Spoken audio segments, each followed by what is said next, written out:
خۆشەی ساڵ لە چەندین فرموودەی پێغەمبەری نازدارمانە ئاماژە بۆ کراوە کە بنمونە باشترینتان ئەو کەسێکە بۆ خەڵکانی تر باشە یان بنمونە ئەو مسلمانان وەکو جەستەیە گوان ئەگەر ئەندامێک یان پەنجەیەک ئازاری هەبێ ئەوە هەمووان ئازاریان هەیە ئەمەش ئەوە دەگەێنێ کە مرۆڤی مسلمان زیاتر هەست بە معناتی کەسانی تر دەکا و هەمیشە بەخەم کەسانی ترەوە و ئاینی پیرۆزی ئیسلامی ژوای فێر کردووە لە هەر شوێنێک ئازار و ناڕەحەتی و ناسۆری هەبێ ئەوە هەوڵ بدات بەدەم کەسی بەرامبەرێ بێ و هاوکاری و دەستگیرۆیی بکات و زۆر گرنگە کە لەم ڕۆژەدا ئێمە لە کۆمەلگای کوردیە ئەو بنەما ئەو بەها جوانانەی کە هەیە لەناو خۆمانە زیاتر پەرەی پێ بدەین و ڕەنگ بداتەوە تیامانە ئەویش بەهاناوە چوون و هاوکاریکردنی کەسانی لێ قەوما و زیان لێ کەوتووە و لە ڕۆژانی ڕابردوو لە لافاوەکەی چەمچەماڵ و تەکیە و شۆڕش و پیرەمەگرونتان ئەو ناوچانەی تر کە زیانیان پێکەوت بوو بینیمان بە شێوازی جیاواز خەڵک لە ناوچە جیاوازەکانی هەرێمی کوردستانەوە هاوکاری و دەستگیرۆیی یەکتریە کرد ئەمەش زۆر جێی دڵخۆشیە بۆ ئێمە و هەمیشە لە مامۆستایانی ئاینیەوە لە مینبەرەکانەوە لە ناوەندەکانی پەروەردەییەوە جەخت لەسەرەوە کرێتەوە کە ئێمە ئەو بنەما جوانانە زیاتر لەناو خۆمانە گرنگی پێ بدەین و هەمیشە میلەتی کورد لە ناسۆری و خەم و ئازارە بوو ئەمەش وای کردووە کە زیاتر هەست بە معناتی کەسانێک کاک نەک لە وڵاتێکی خۆی بڵکو لە وڵاتێکی تریش ئەگەر ناڕەحەتی هەبوو بێ هاوکاری کردو بزین لایەنی پیرۆزی ئیسلامە چۆن باس لە هاوکاری کرا و تا چەندێک گرنگە ئێمە هاوکاری کەسانی زیان لێکەوتوو لێ قەوما بکەین لە کات و ساتە ناڕەحەتەکاندا و بەدەمیانەوە بچین باسیێن بابەتە دەکەین با میوانداری بەڕێزی یەحیا مەدەنی ڕاهێنەری پەرپێدانی تواناکان کە ڕاستەوە خۆ بەسپاسەوە لە شاری هەولێر لەگەڵمانایە کاک یەحیا سڵاوی خوات لێبێ و کاتت باش سپاس بۆ ئامادەبوونت لەگەڵمان باس لە گرنگی هاوکاری و بەدەمەوە چوونی یەکتری بکەین لە کاتی زیان و کارەساتەکاندا. سڵای خۆی گەورە لەسەر ئێوەش بی بەڕاستی دەستخۆشیتان لێ دەکەم لە بۆ هەڵبژاردننی ئەو تەوەرە گرنگە. سەرەتا بۆ دەست پێ دەکەم ئیمامی عەلی ڕەحمەتی خۆی گەورە لەسەر بێت دەفەرمێ الناس صنفان مرۆڤەکان یاخود خەڵکەکان دوو جۆرن ئیمما ئەخون لەکە فی الدین ئەو نەظیر لەکە فی الخەلق یاخود ئەو کەسە برای ئاینیتە لە دین براتە یاخود ئەو کەسە لە خەلق و دروستکردن وەکو تۆیە هاوشێوەی تۆیە هاو ئاوازی تۆیە کەواتە لێرەدا کەواتە هەموو ئەو شتانێک کۆمان دەکاتەوە بریتە یان لە ئاین یان لەوەی کەوا ئێمە هەموو دروستکرا و مەخلوقی خوای گەورەین. ئشکالێتەکە لەوەیە کۆمەڵگەی کوردی بەڕاستی کۆمەڵگەیەکی زۆر بە ڕەحمە زۆر جار ئەو ڕەحمەی زیاد لە حەدیش بەکارهێدایە ئەوە زۆر گرنگە بەکار بێ ئەو ڕەحم بەزەیە بەرامبەر یەکتری بەرامبەر ئەو کەسانی کەوا لێیان دەقەومێ چونکە هەتا وەکو ئەو هاوسۆزیە چۆن بەکاردێ ئەو کاتێک کۆمەڵگایەک یاخود شوێنێک یاخود شارێک تووشی کێشەیەک دەبێت یاخود مرۆڤێک تووشی کێشەیەک دەبێت چۆن هاوسۆزی لە بۆ دەردەبڕێ سەرەتا دەبێ ئەو کەسی بەرامبەر تەڕەفی بەرامبەر هەست بەو ئازارە بکە هەست بەو ناخۆشیە بکە دەبێ بیری لێ بکاتەوە ئەی ئەگەر ئەمن لە شوێنی ئەو بام ماڵەکەم ئاوای لێ هاتبە بەبەرکارە ساتێک کەوتبە ماڵەکەم هەبووی نەما بە هەژار بام ئایا دەبێ بارودۆخی من چی لێ هاتبە کاتێک مرۆڤ بەم شێوازە خۆی دەباتە شوێنی ئەو کەسێکەوە ئازارێکی لێ قەومایە شتێکی گەورەی بەسەر هاتیە لێرەدا ئەو مرۆڤە هەست بە مەسئولیەت دەکا بڕیار دەدا بڕیار کاتە کەس بە ئازارەکە دەکا پاشان بیری لێ دەکاتەوە لێ تێدەگا لە ئازارەکە پاشان بڕیار دەدا یارمەتی ئەوانی تر بداتن بۆیە زۆر گرینگە کاتێک مصیبەتێک یاخود حاڵەتێک یاخود بارودۆخێکی ناخۆش بەسەر کەسێک دێ ئێمە بتوانین یاخود هەوڵ بدەین هەستی پێ بگەین و لەو ئازاری ئەو تێ بگەین کاتێک لە هەستی پێ دەکەین و لە ئازاری کەسی بەرامبەر تێدەگەین بە پێی توانە یارمەتی کەسی بەرامبەر دەدەین چونکە مرۆڤ دوو خاڵکۆی دەکاتەوە بۆ ئەوی یارمەتی کەسی بەرامبەر بدە خاڵی یەکەمیان بریتێ لە ئاین زۆر جار وا دەکا یارمەتی برای موسڵمانی خۆت بدەیت خاڵی دووەمیان ویژدان وا دەکا یارمەتی ئەوانی تر بدەیت چونکە مرۆڤ دەبێ یان ئاینی هەبێ لایانی کەم ئەگەر ئاینیشی نەبوو دەبێ ویژدانی هەبێ بەرامبەر ئەوانی تر بەکاری بهێنێ. بەڵێ ماوەسا یەحیا باز لە کۆمەڵگای کوردیەکەین هەل لە دێر زەمان و تاوەکو ئێستا کۆمەڵگای کوردی بەم چەشنە لە کاتی کارەسا لە کاتی ناڕەحەتیدا بەدەمی یەکترەوە بوون هاوکاری یەکتریان کردووە ئەم سۆز و ئەم هاوخەمیە بۆ چیە گەڕێتەوە لە تاکێکی کۆمەڵگای کوردیدا هەیە کە لەوانەیە لە زۆر وڵاتانی دیکە ئەمە بوونی نەبێت بە حکمی کۆمەڵگەی کوردی بە حکمی ئاین دۆستە بە حکمی ئاین دۆستە زۆر جار ئەو ڕەحمەی زیادیش لە حەد بەکارهێنایە بەرامبەر ئەوانی تر. ئەمن لەبیرمە ساڵی 91 کە لێمان قەوما و هەمومان هەڵاتینە ئیران و ئیدی هەڵاتنە گەورەکەی ئیران، کاتێک چینە ئیران بەڕاستی کوردەکانی ئیران هەمویان زۆر بەباشی دەرگایان لە ئێمە کردەوە، هەر هەمویان ژوورەکانی خۆیان پێشکەشی ئێمەی کورد کرد، ئەنی هاوسۆزی و هاوخەمیەکی زۆر گەورەیان هەبوو. یعنی کەواتە زۆر جار هاوسۆزی و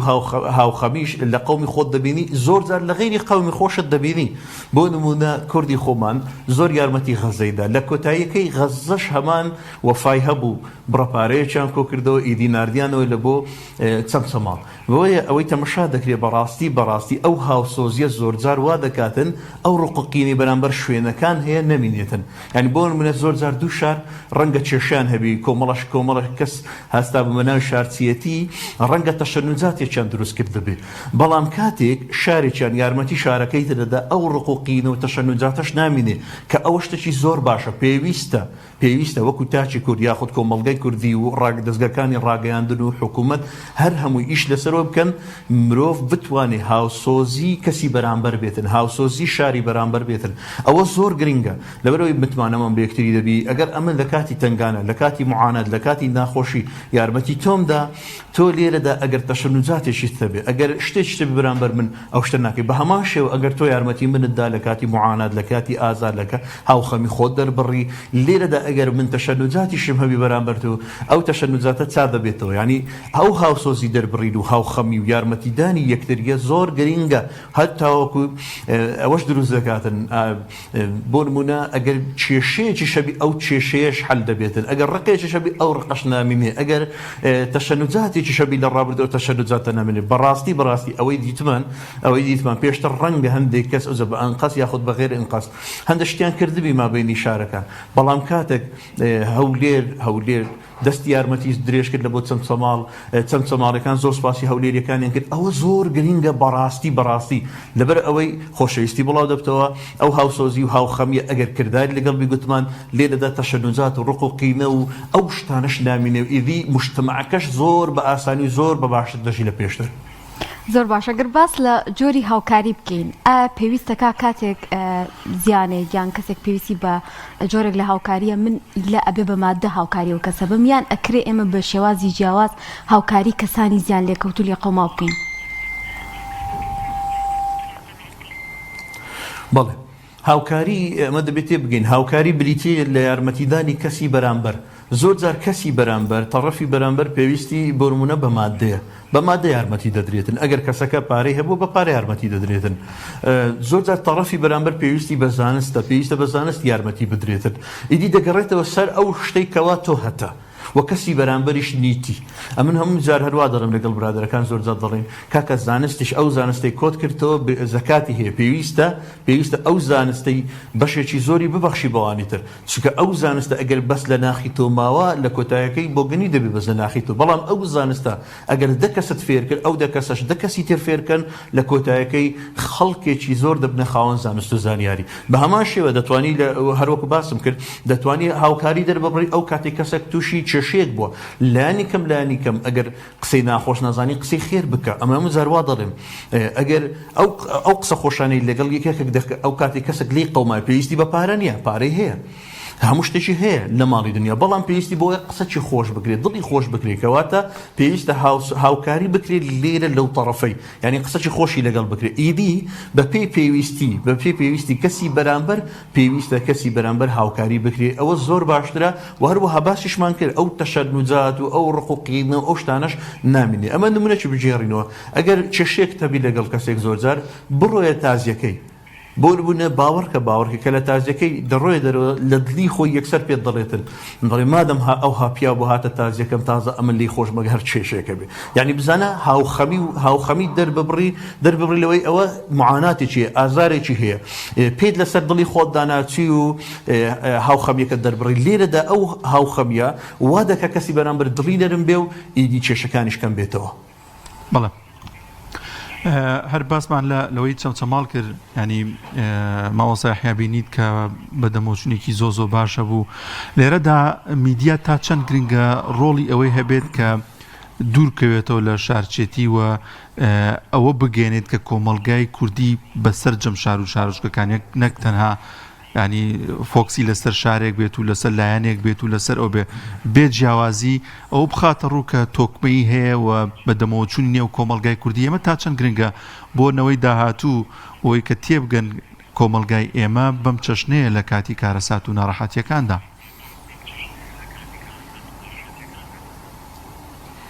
بەڵێ بەدڵنیایی پێویستە میدیا دەتوانانی دوو ڕۆڵ بژێڕێت. دائیمەن میدیا هەموو جاردان ئیجابیاتی هەیە سلبیاتیشی هەیە، دەگەڕێتەوە سەر ئەو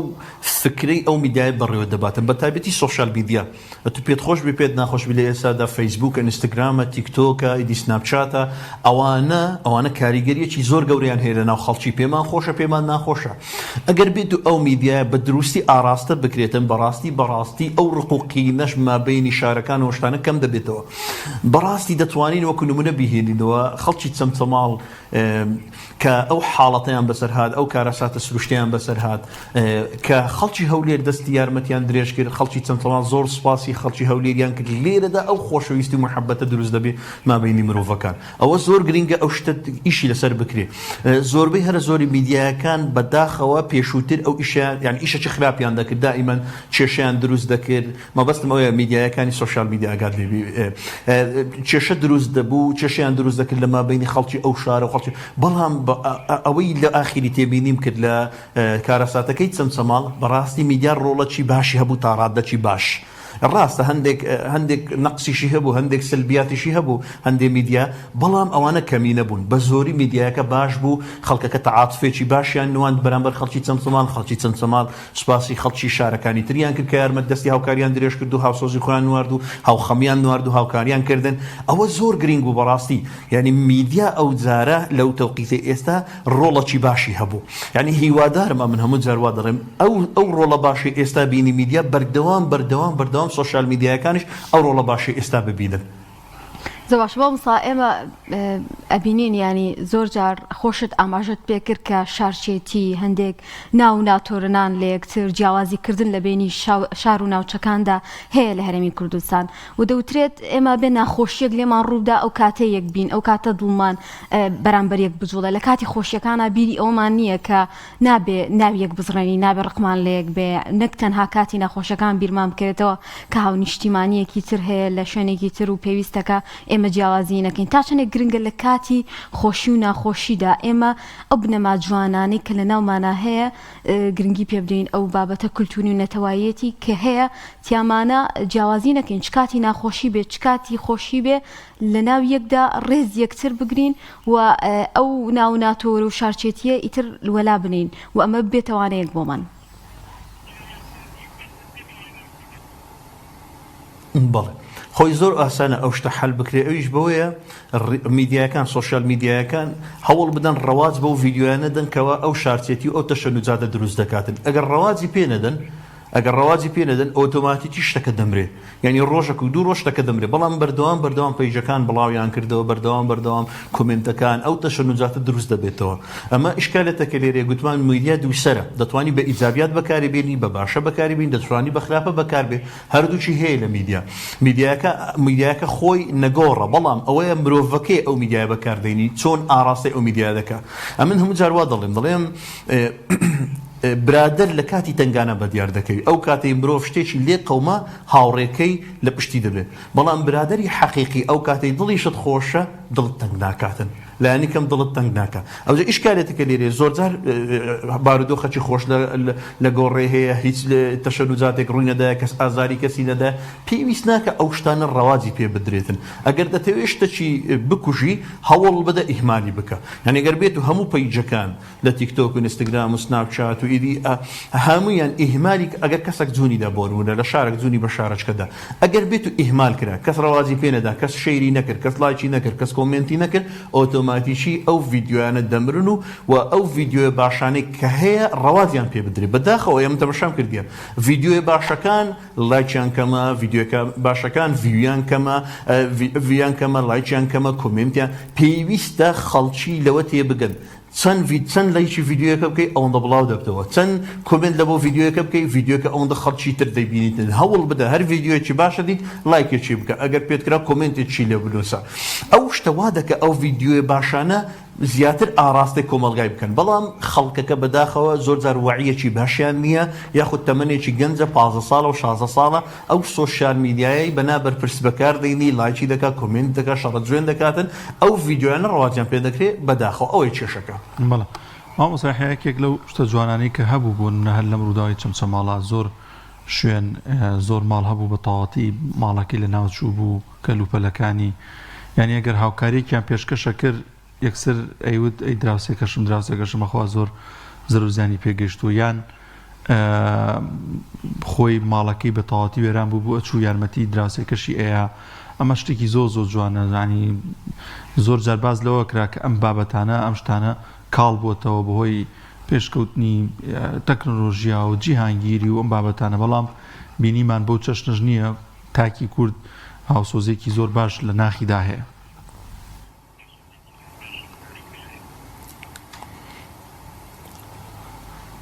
بەڵێ بە دڵنیای قسەکە زۆر تەواوە خۆی کێشەکە زۆر جار ئەمە بند هەیە بند زۆر جار ئینسانەکەی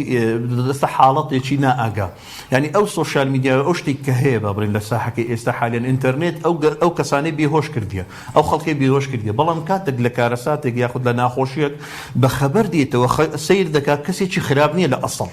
بەڵام لەبەرەوەی بند کرایە مەسەلەن بەخۆی بند کردیە و چیتە دنیایەکی خۆی تووشی هەندێک خەیاڵات و هەندێک شتی خراپ کردیە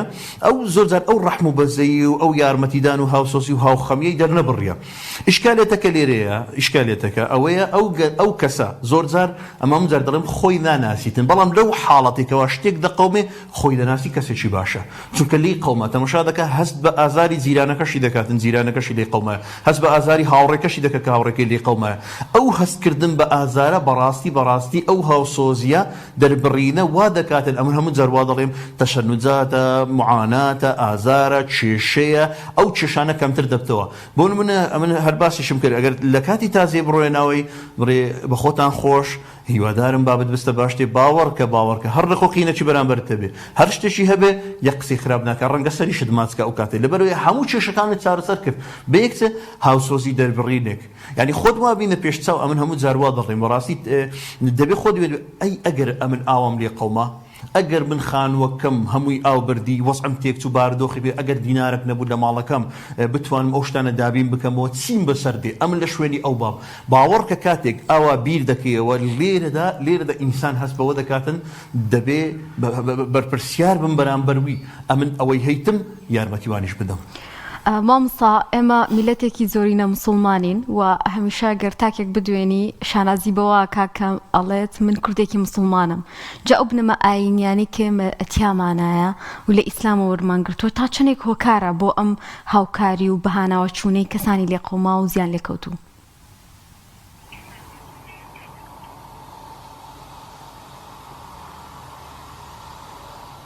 بورە لە پرسیارەکەت حاڵی نەبووم ئەگەر دووبارەی بکەیەوە پرسیارەکەم ئەوە بوو ئێمە میلەتێکی مسلمانین تا چەندێک ئەو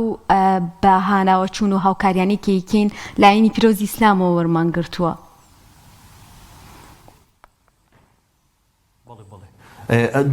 ئەم باسم کرد لە بیدایەتی دوو حاڵەت هەیە کەەوە یارمەتی مرۆڤەکانی تر دەدەی حاڵەتی یەکەم بریتە لە ئاین حاڵەتی دووەم بریتە لە ویجدان پیغمبری خۆی صلی الله علیه و سلم دەفەرمێ مثل المؤمنین في توادهم وتراحمهم وتعاطفهم كمثل الجسد الواحد إذا اشتكى منه عضو تداعى له سائر الجسد بالسهر والحمى دەفەرمێ نمونەی ئیمانداران وەکو جەستەیەک وایە کاتێک ئەو جەستەیە تووشی نەخۆشی و ئازار و حاڵەتێک دەبێتن ئەو جەستەیە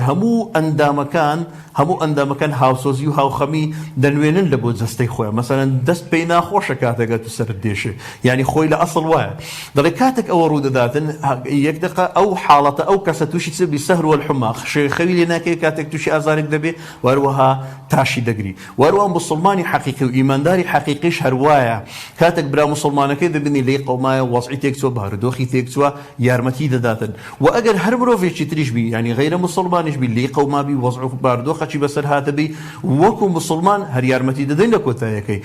پێغەمبەری خوای ئەمرمان یارمەتیمان پێ دەکا یارمەتی ئەو کەسانە بدەینکەوە لە دین برامانن و یارمەتی ئەو کەسانە کە لە مرۆڤایەتی برامانن لە کۆتاییەکەی هەر هەمومان لە ئادەم و حەواوە هاتین و هەر هەموو بەڵام ئیشکەل اختلافی عەقیدەش وا ناکاتن ئەتو یارمەتی کەسی بەرامبەر نەدەی ئەگەر لێ قەوما کەسێک لەسەر زادەی لێ قەومایە وەزع بارودۆخەشی بەسەر هاتیە ئەگەر غەیرە دینیش بیتن ئەگەر مەسیحیش بیت هەر یارمەتی دەدەی لە کۆتاییەکەی بەڵام بەڕاستی ئیسلام کاریگەریەکی زۆر ئەرێنی هەیە لەسەر کۆمەڵگەی کوردی ئەو ڕەحم و بەزەیی زۆر زیاتر کردیە وای کردیە دەستی هاوکاری درێژ بکەین لە بۆ کەسەکانی تر. بەڵێ ماوەسا یحیا تا چەند گرنگە ئێمە ئەنی بەردەوامیمان هەبێ بەم جۆش و خرۆشە بەم هاوکاریکردنە ینی ئەگەر هەر کاتێکی دیکە کارەساتێکی دیکە خوانە خواستە بەرۆکی ئەم وڵاتی ئێمە شارێکی دیکەی گراوە هاوسۆز و هاوخەمی یەکتر بین بەدەمی یەکترەوە بین ئەمە شتێکی زۆر زۆر گرنگە بیریشمان نەچێت هەر ینی بۆ نمونە بۆ لافاوەکەی چەمچەماڵ هەر کوردستانی باشوور نەبوو لە ڕۆژەڵا لە شوێنەکانی دیکە هاوکاری پێشکەشەکرا ینی پارچەکانی دیکەی کوردستانیش هاوکاری پێشکەشەکرا بەم شارە. بەڵێ ئەوە دەگەڕێتەوە سەر ڕۆلی میدیای بەڕاستی میدیا ئەم پێ دەڵێم لەو بارودۆخە ناخۆشەی بەسەر چەمچەماڵ هات ڕۆڵەکی ئەرێنی هەبوو کاریگەریەکی باشی هەبوو بەعام ئەم باز دەکەم ئەو ڕۆڵە ئەرێنیە پێویستە دەهموو بارودۆخە سەختەکان هەبێتن میدیا ئەم هەموو جارێ دەڵێم یان ئاگرەکەی خۆش دەکا ئەگەر ئاگرێک کە بەیان ئاگرەکەی خۆش دەکا و گەورەتری دەکا یاخود ئاوێک بە ئاگرەکەدا دەکاتن هەوڵ بدرێ بەڕاستی ئەوە ڕووی دەمم لە میدیاکارەکانە لە کەناڵە میدیایەکانە بەتایبەتی سۆشیال میدیاکان چونکە خەڵک لە ئێستا کەمتریش هەر تەماشای تەلەڤیزیۆنیش دەکات زیاتر لە سۆشیال مۆبایلێکی پێ و تەلەڤیزیۆنێکی بچووکی پێ لە مۆبایلەکەی ئاگاداری هەموو شتێک بێدەهێوێت کەواتە لێرەدا دەبێت لە پیجەکان بەتایبەتی ڕووی دەم درێژ دەکەم لە بۆ پیجەکانی فەیسبوک و ئینستاگرام و تیکتۆک و سناپچات و ئێدی ئەو سۆشیال میدیانەی بکە بەکار دێتن پێویستە ئەو حاڵەتە تەشەنوجات دروست نەکەن و هەر ڤیدیۆیەکیان دیت تەشەنوجات دروست دەکە یەکسەر ئەم دەڵێم حەزری بکەن بلۆکی بکەن هەتاوی ئەو ڤیدیۆ تەشەنەت نەکاتن بەم شێوازە خۆشەویستی بڵاو دەکرێتەوە ئەو حاڵەتەش دەگەڕێتەوە سەر ئەوەی ئایا میدیاکاران چۆن مامەڵن لەگەڵ ئەو بارودۆخە دەکەن چونکە میدیا کاریگەری پێمان خۆش بێ پێمان ناخۆش بێ کاریگەری هەیە لەسەر دڵی مرۆڤەکان ئیدی مرۆڤ ئەوە دانیشتووە بچگوتنی لە بەو سەرمایە ڕەنگە لە بنبەتانیەکەی دانیشت بێت ڕەنگە لە لای سۆبەک دانیشت بێ ڕەنگە لە شوێنێکی دانیشت بێ سۆشیال میدیا مۆبایلێکی پێ و سۆشیال میدیاکان دەگۆڕی بزانین چه هێچنیە ئەو سۆشیال میدیایە کاریگەری دروست دەکات لەسەر ئەو مرۆڤە پێویستە ئەمن هەموو جار وا دەڵێم ئەو کاریگەریە بەلایەنێکی ئەرێنی بی کۆمەڵگا ئیسراحەت دەکا بە خۆت ئیسراحەت دەکەی بارودۆخت باش دەبی یعنی دەوروبەر ڕۆحی هاوکاری یارمەتیدانی یەکتری ئەوانە هەمووی تەشەنە دەسێنێ بەڵام ئەگەر بێت ئەو میدیایە بە شێوازێکی نەرێنی بەکار بێ گەنجێکی 15 ساڵ و 20 ساڵ نەزانێ بەکاری بێنێ ببێتە شەڕەجوون و تەشەنوجات ئەوە لە کۆتاییەکەی کۆمەڵگا تووشی دابڕان دەبێت تووشی کۆمەڵە قەیرانێکی گەورە دەبێتن. مامۆستا ئێمە گەلێکین لەسەر نەخشە پارچە کراوین و ئەمڕۆژ ڕۆژی ئاڵای کوردستانە کە هەمومان ئەتوانین بڵین لەژێر ئەم ئاڵایە و لەژێر ناوی کوردستانە کۆبووینەتەوە تا چەندێک گرنگە ئەم بۆ نەنەتەوەییانە ببێتە هۆکارێک بۆ هەوێنی ئاشتی و پێکەوە ژیان و یەکبوونەوە و ئەنجامدانی چالاکی بۆ ئەوی کە زیاتر ئێمەی کورد بەدەم یەکەوە بین و هەر کاتێک ناخۆشی و ناسۆریەک ڕوویدا ئەوە بتوانین زیاتر بەدەم یەکەوە بچین و ئەم ڕۆژە بنمونە کە ڕۆژی ئاڵایە ببێتە هێمایەک سمبولێک بۆ ئەوی کە زیاتر کوردایەتیمان و هاوکاریمان لەو یەکدا زیاتر بێت. بەڵێ ئەو زۆر گرنگە ئەو بۆنانە ئیستیغلال بکرێ بەلایەنی ئەرێنی بۆ ئەوەی خۆشەویستیش دروست بکرێت لە نێوان تاکەکانی کۆمەڵگا. یەکەم جار ئەمە هەموو جار دەڵێن هەردووکمان موسڵمانین دواتر دەڵێن خۆ هەردووکمان کوردین هەردووکمان یەک ئاڵامان هەیە ئیدی ئاڵایەکمان هەیە هەردووکمان مەزلومین یعنی بە درێژایی مێژوو کورد زوڵمی لێکرایە و پارچە کرایە و یعنی هەموو خەڵکێک عەرەب دەوڵەتی هەیە تورک دەوڵەتی هەیە فارس دەوڵەتی هەیە ئینگلیز دەوڵەتی هەیە هەموو جێرمان دەوڵەتیان هەیە تەنها کورد نەبیتن کورد زوڵمی لێکرایە و دەوڵەتی نییە هەر هەموومان دەبێ هاوسۆزیمان لەگەڵ یەکتری هەبێ لە بنی دنیای هەموو جارە دەڵێم کوردێک لێ قەوما دەبی هاوسۆزی و هاوخەمی لەگەڵ بنوێنین پێویستە ئەو بۆنانە ئیستیغلال بکرێ بەلایەن بەیانێکی ئەرێنی ئەو ئاڵایە هەموو خەڵکەکە بەرامبەر یەکتری هیچیان لە دڵ نەمینێ ئەگەر تەشەنوجاتێکی شەبێتن ئەو ئاڵایە لەژێر چەتری ئەو ئاڵایە کۆ ببنەوە ئەوە زۆر گرینگە چونکە دەبێت لە کۆتاییەکەی چەند شتێک ئەو مرۆڤانە کۆ دەکاتەوە آخر شتێکی باشە ئەمن و تۆ زۆر خاڵی هاوبەشمان هەیە ڕەنگە لە 100 خاڵ 80 خاڵی هاوبەشمان هەبێ با 20 خاڵی جیاوازیش بەڵام لایەنی کەم 80 خاڵی هاوبەشکەواتە زۆرینەی خاڵەکانمان هاوبەشە هەردووکمان کوردین هەردووکمان مسلمانین هەردووکمان یەک ئاڵامان هەیە هەردووکمان لەسەر یەک خاک دەژین هەردووکمان ئیدی لە نەتەوەیەکین کۆمەڵە شتێک هەیە کۆمان دەکاتەوە ئەو شتانە پێویستە وا بکرێ بۆ یارمەتیدانی یەکتری بەکاربێنین کەواتە بە حکمی ئەوەی هەردووکمان مەزلومین پێویستە زوڵم نەکەین بە حکمی ئەوەی یەک ئاڵامان هەیە هەردووکمان حەز دەکەین خاوەن نەتەوەیەک بین بە حکمی ئەوەی خاکمان یەک خاکە پێویستە ئەگەر بێت و شارێک لەی قەومە شارەکەی یارمەتی بەم شێوازە ئیستیغلال بکرێتن باوەڕ بکە کۆمەڵگاش ئیسراحەت دەکات لەو ڕوقوقینە و حاڵ و بارودۆخە ناخۆشی تیکەتیە بەڵێ ماوەسا یەحیا لە کۆمەڵگای ئێمەشدا چۆن باست لە میدیا کرد هاوشانی میدیاش کۆمەڵی ڕێکخراوی خێرخوازی زۆر باشن ئەمانە چۆن هەڵدەسەنگێنی لە هەموو سات و کاتێکدا بەدەم مسلمانان و بەدەم ئەم کۆمەڵگا کوردیەوە هاتوون بەڕاستی من دەستخۆشیشی زۆر گەوریان لێ دەکەم چونکە زۆر جار خەڵک هەست بە ئازاری ئەوانی تر ناکاتن ئەمن هەموو جار وا دەڵێم خۆش نییە یارمەتیدان نیشان بدرێت کاتێک یارمەتیدانی کەسێک دەدرێتن بەڵام زۆر کەس هەیە ڕەنگە هاوسۆزی و هاوخەمی نەنوێنی یارمەتی کەسەکەی نەدا ئەگەر دیمەنێکی کاریگەر نەبینێتن یعنی ئەو تەسویرکردنی ئەو لافاوە بینەوە بەردە و خەڵکی شارەکانی در یەکسەر هاوسۆزی یعنی یەکسەر هەستیان بە ئەو ئازارە کرد ئەگەر نەیاندیت بە بۆ نمونە چەمچەماڵ بۆ نمونە وەکو نمونە بینەوە لێی قەومە بەڵام کەس ئەگەر نەیدیت بە ئەگەر بێت و عرض نەکرابە لە سۆشیال میدیایەکان ڤیدیۆکان عرض نەکرابە باشە دەوڵەمەندەکان و دەستگا خێرخوازیەکان عرضیان نەکرد بە ئەی خەڵکی ئاسایی چۆن بتوانێت هەست بە ئازارە بکە خەڵکی ئاسایی هەست بە ئازارە ناکە ئەگەر نەیبینێ بەڵام کاتێک دەیبینێ هەست بە ئازارە دەکاتن لێرەدا بڕیار دەدا ڕۆحی بەرپرسیارەتی لە خۆی دروست بکەوە بە پێی توانای خۆی یارمەتی بداتن ئەوە شتێکی زۆر باشە ئەو ڕێکخراوە مەدەنیانە یاخود ئەو ڕێکخراوە خێرخوازیانەی یارمەتی ئەو شارانەیاندا و تەشجیعی خەڵکی وهاندانی خەڵکیشیان کرد وەکە هەندێک کەسایەتی